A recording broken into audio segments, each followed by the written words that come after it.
नमस्कार। इस ब्रीफिंग में शामिल होने के लिए आप सभी का धन्यवाद। जैसा कि आप सभी जानते हैं, 22 अप्रैल 2025 को लश्कर-ए-तैयबा से संबंधित पाकिस्तानी और पाकिस्तान प्रशिक्षित आतंकवादियों ने भारत में जम्मू और कश्मीर के पहलगाम में भारतीय पर्यटकों पर बर्बरतापूर्ण हमला किया। 25 भारतीयों और एक नेपाली नागरिक को कायरतापूर्ण मौत के घाट उतार दिया गया। मुंबई के 26 नवंबर 2008 के हमलों के बाद यह भारत में हुई किसी आतंकवादी हमले में मारे गए आम नागरिकों की संख्या की दृष्टि से सबसे गंभीर घटना है। पहलगाम का हमला अत्यधिक बर्बरतापूर्ण था, जिसमें वहां मौजूद लोगों को करीब से और उनके परिवारों के सामने सिर पर गोली मारी गई। हत्या के इस तरीके से परिवार के सदस्यों को जानबूझकर आघात पहुंचाया गया। साथ ही उन्हें यह नसीहत भी दी गई कि वे वापस जाकर इस संदेश को पहुंचा दें। यह हमला स्पष्ट रूप से जम्मू और कश्मीर में बहाल हो रही सामान्य स्थिति को बाधित करने के उद्देश्य से किया गया था। चूंकि पर्यटन फिर से अर्थव्यवस्था का मुख्य आधार बन रहा था, इस हमले का मुख्य उद्देश्य इसे प्रतिकूल रूप से प्रभावित करना था। पिछले वर्ष आप सभी जानते हैं, 2.25 करोड़ से अधिक पर्यटक कश्मीर आए थे। इस हमले का मुख्य उद्देश्य इसलिए संभवतः यह था कि इस संघ राज्य क्षेत्र में विकास और प्रगति को नुकसान पहुंचाकर इसे पिछड़ा बनाए रखा जाए और पाकिस्तान से लगातार होने वाले सीमा पार आतंकवाद के लिए उपजाऊ जमीन बनाने में सहायता की जाए। हमले का यह तरीका जम्मू और कश्मीर और शेष राष्ट्र दोनों में सांप्रदायिक दंगे भड़काने के उद्देश्य से भी प्रेरित था। इसका श्रेय सरकार और भारत के सभी नागरिकों को दिया जाना चाहिए कि इन प्रयासों को विफल कर दिया गया। एक समूह ने खुद को रेजिस्टेंस फ्रंट TRF कहते हुए इस हमले की जिम्मेदारी ली है। यह समूह संयुक्त राष्ट्र द्वारा प्रतिबंधित पाकिस्तानी आतंकवादी समूह लश्कर-ए-तैयबा से जुड़ा हुआ है।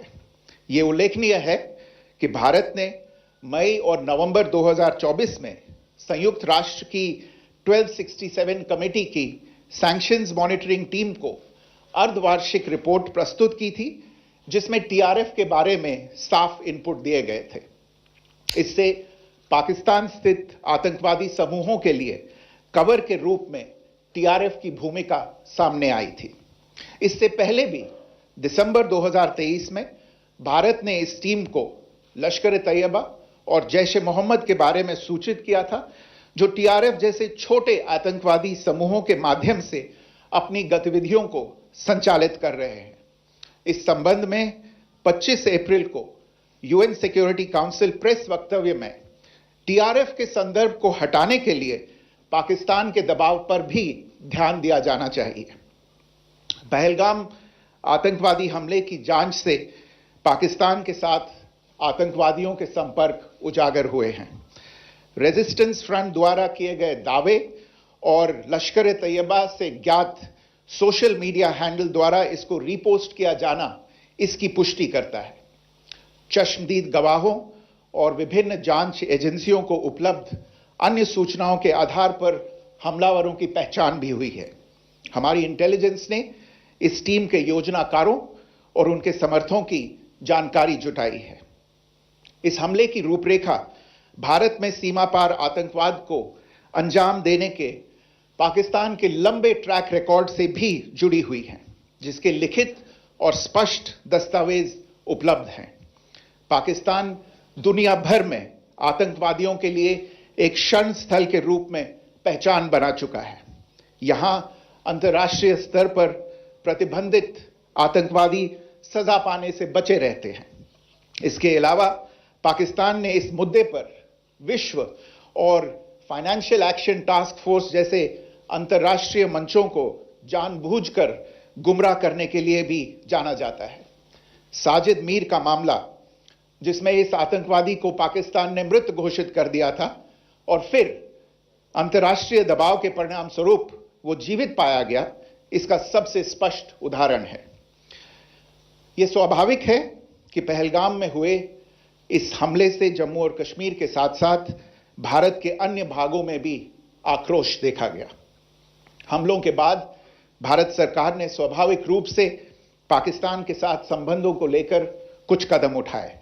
आप सभी उन निर्णयों से अवगत हैं जिसकी घोषणा 23 अप्रैल को की गई थी। तथापि यह आवश्यक समझा गया कि 22 अप्रैल के हमले के अपराधियों और उनके योजनाकारों को न्याय के कटघरे में लाया जाए। हमलों के एक पखवाड़े के बाद भी पाकिस्तान द्वारा अपने क्षेत्र या अपने नियंत्रण वाले क्षेत्रों में आतंकवादियों की इंफ्रास्ट्रक्चर के विरुद्ध कार्रवाई करने के लिए कोई स्पष्ट कदम नहीं उठाया गया है। उल्टे वो इनकार करने और आरोप लगाने में ही लिप्त रहा है। पाकिस्तान आधारित आतंकवादी मॉड्यूल्स पर हमारी खुफिया निगरानी ने संकेत दिया है कि भारत के विरुद्ध आगे भी हमले हो सकते हैं। अतः इनको रोकना और इनसे निपटना दोनों को बेहद आवश्यक समझा गया। आज सुबह, जैसा कि आपको ज्ञात होगा, भारत ने इस तरह के सीमा पार हमलों का जवाब देने और उन्हें रोकने तथा उनका प्रतिरोध करने के अपने अधिकार का प्रयोग किया है।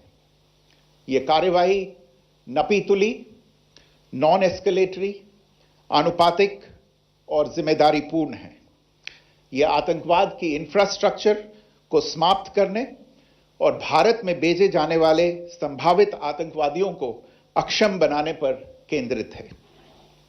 आपको यह भी स्मरण होगा कि 25 अप्रैल 2025 को संयुक्त राष्ट्र सुरक्षा परिषद ने पहलगाम आतंकवादी हमले पर एक प्रेस वक्तव्य जारी किया था, जिसमें आतंकवाद के इस निंदनीय कार्य के अपराधियों, आयोजकों, फाइनेंसरों और प्रायोजकों को जवाबदेह ठहराने और उन्हें न्याय के दायरे में लाने की आवश्यकता पर जोर दिया गया था। भारत की आज की इस कार्रवाई को इसी संदर्भ में देखा जाना चाहिए।